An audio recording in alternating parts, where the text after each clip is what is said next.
মার্চে বাংলাদেশের মেয়েদের মিশন অস্ট্রেলিয়া, তার আগে দেশের মাটিতে ট্রাই নেশন সিরিজে ব্যস্ত আফিদা, ঋতুপর্ণারা।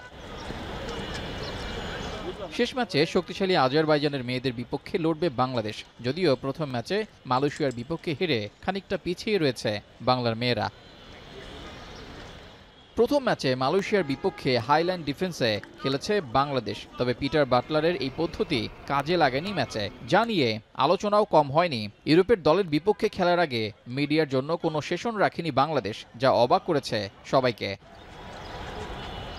মালয়েশিয়ার বিপক্ষে বেশ কিছু গোলের সুযোগ তৈরি করলেও কাজে লাগাতে ব্যর্থ হয় বাংলাদেশের ফরওয়ার্ডরা। তাই শক্তিশালী এই দলের বিপক্ষে ঘুরে দাঁড়াতে হলে ডিফেন্সের পাশাপাশি গোল করায়ও ধার দেখাতে হবে বাঘিনীদের।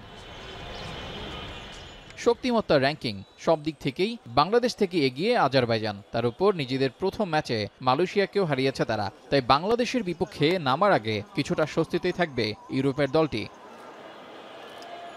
ফিজিক্যাল ফিটনেস ও ফুটবলীয় স্কিলে পিছিয়ে থাকতে হবে বাংলাদেশকে। তাছাড়া আজারবাইজান দলটিতে আছে ইউরোপের ক্লাবে খেলা বেশ কিছু ফুটবলার, অভিজ্ঞতার ঘাটতিও থাকবে বাংলাদেশ দলে। এসব উতরে আজারবাইজানের বিপক্ষে কেমন করে বাংলাদেশের মেয়েরা, সেটাই এখন দেখার অপেক্ষা। রেজাউল করিম, এখন, ঢাকা।